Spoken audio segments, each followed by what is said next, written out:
Good morning. കട്ടൻ ചായ 73-ാം അധ്യായത്തിലേക്ക് നിങ്ങളെ എല്ലാവരെയും സ്വാഗതം ചെയ്യുന്നു. ഇന്നത്തെ സന്തോഷ വാർത്ത, നമ്മുടെ ചാനലിലെ സബ്സ്ക്രൈബേഴ്സ് 1766 പേരായി. ഇന്ന് ചായ ഉണ്ടാക്കുന്നതിന് വേണ്ടിയിട്ടുള്ള ആവശ്യമുള്ള എല്ലാ ഇൻഗ്രീഡിയൻസും നേരത്തെ തയ്യാറാക്കി വയ്ക്കുന്നു. ചായ ഇല, ഡാർജിലിങ്ങിൻ്റെ മസാല, പഞ്ചസാര, തേയില, പാത്രം, 2 ഗ്ലാസ് വെള്ളം കൊള്ളുന്ന 1 ഗ്ലാസ്, എടുക്കാനുള്ള 2 ഗ്ലാസ്. ഇത്രയും സാധനം നമ്മൾ റെഡിയാക്കി വെച്ചിരിക്കുകയാണ്.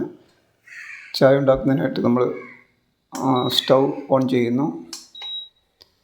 സ്റ്റൗ ഓൺ ചെയ്തതിന് ശേഷം അതിലേക്ക് പാത്രം വയ്ക്കുന്നു.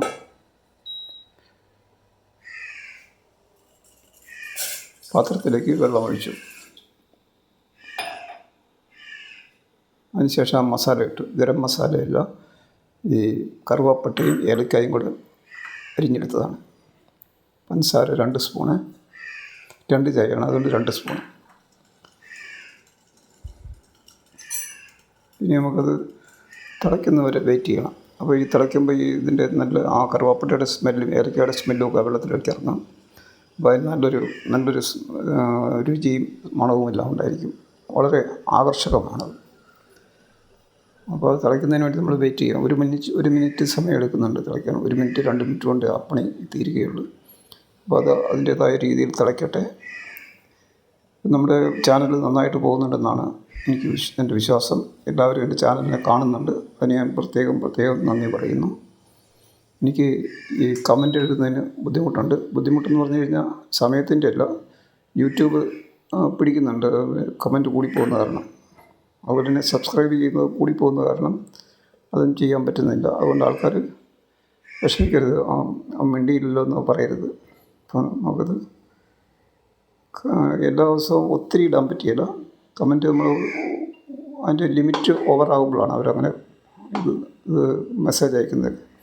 Comment removed. അപ്പോൾ നമ്മൾ ചായ റെഡിയായി.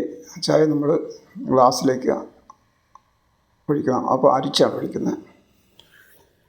കാരണം എന്ന് വെച്ചാൽ നമുക്ക് ഒരാൾക്കും കൂടി കൊടുക്കാനുണ്ട്. അപ്പോൾ അത് ഒരാളും കൂടി കുടിക്കുന്നതിന് വേണ്ടിയിട്ട് നമ്മളത് 2 പേർക്കും അത് നമ്മൾ ഡിവൈഡ് ചെയ്ത് വെച്ചു. അപ്പോൾ അത് നമ്മൾ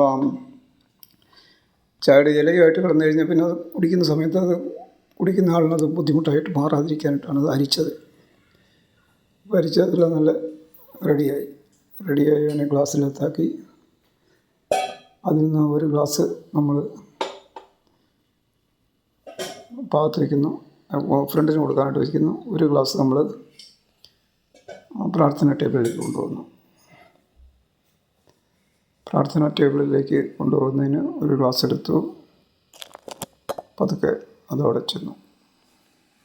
അപ്പോൾ ഇതിൻ്റെ നമ്മളിപ്പോൾ ഈ വെച്ചിരിക്കുന്ന ഗ്ലാസും അതിൻ്റെ ഭംഗിയൊക്കെ ഒന്ന് ആസ്വദിക്കുകയാണ്.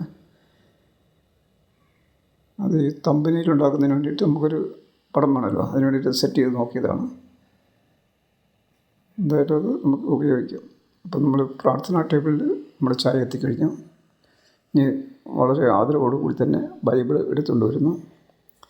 നമുക്കിന്ന് പ്രാർത്ഥിക്കുന്നതിന് വേണ്ടിയിട്ടുള്ള വചനം വേണം. ആ വചനം നമുക്ക് തരുന്നത് ഫാദർ മാത്യു വയലാമണ്ണിൽ അച്ഛൻ്റെ ഡെയിലി ബ്ലെസ്സിങ് എന്ന് പറയുന്ന എപ്പിസോഡിലെ ഇന്നത്തെ എപ്പിസോഡാണ്. അതിലെ വചനം 1 രാജാക്കന്മാർ 17 അധ്യായത്തിൽ 10, 11, 12, 13, 14.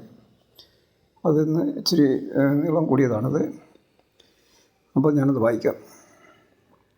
1 രാജാക്കന്മാർ 17-ാം അധ്യായത്തിൽ 10-ാമത്തെ വാക്യം. ഏലിയ സറേഫാത്തിലേക്ക് മടങ്ങി പട്ടണ കവാടത്തിലെത്തിയപ്പോൾ ഒരു വിധവ വിറക് ശേഖരിക്കുന്നത് കണ്ടു. അവൻ അടുത്ത് ചെന്നു, കുടിക്കാൻ ഒരു പാത്രം വെള്ളം തരിക എന്ന് പറഞ്ഞു. 11. അവൾ വെള്ളം കൊണ്ടുവരാൻ പോകുമ്പോൾ അവൻ അവളോട് പറഞ്ഞു, കുറച്ച് അപ്പവും കൊണ്ടുവരിക. 12. അവൾ പറഞ്ഞു, നിൻ്റെ ദൈവമായ കർത്താവാണേ, എൻ്റെ കയ്യിൽ അപ്പമില്ല. ആകെയുള്ളത് കലത്തിൽ 1 പിടി മാവും ഭരണിയിൽ അല്പം എണ്ണയുമാണ്. ഞാൻ 2 ചുള്ളി വിറക് പെറുക്കുകയാണ്. ഇത് കൊണ്ടുവന്ന് അപ്പം ഉണ്ടാക്കി എനിക്കും എൻ്റെ മകനും കഴിക്കണം. പിന്നെ ഞങ്ങൾ മരിക്കും. 13. ഏലിയ അവളോട് പറഞ്ഞു, ഭയപ്പെടേണ്ട, നീ ചെന്ന് പറഞ്ഞതുപോലെ ചെയ്യുക. എന്നാൽ ആദ്യം അതിൽ നിന്ന് ചെറിയ ഒരപ്പം ഉണ്ടാക്കി എനിക്ക് കൊണ്ടുവരണം. പിന്നെ നിനക്കും മകനും വേണ്ടി ഉണ്ടാക്കിക്കൊള്ളുക. എന്തെന്നാൽ താൻ ഭൂമിയിൽ മഴ പെയ്യിക്കുന്നതുവരെ കലത്തിലെ മാവ് തീർന്നു പോകുകയില്ല, ഭരണിയിലെ എണ്ണ വറ്റുകയുമില്ല എന്ന് ഇസ്രായേലിൻ്റെ ദൈവമായ കർത്താവ് അരുളിച്ചെയ്യുന്നു. വചനം ഇവിടെ അവസാനിക്കുന്നു. ഈ പ്രോഗ്രാം കണ്ട എല്ലാവരെയും ദൈവം അനുഗ്രഹിക്കണമേ എന്ന് പ്രാർത്ഥിക്കുന്നു. നാളെ നമ്മൾ വീണ്ടും കാണുന്നവരെ നമസ്കാരം. ശുഭം.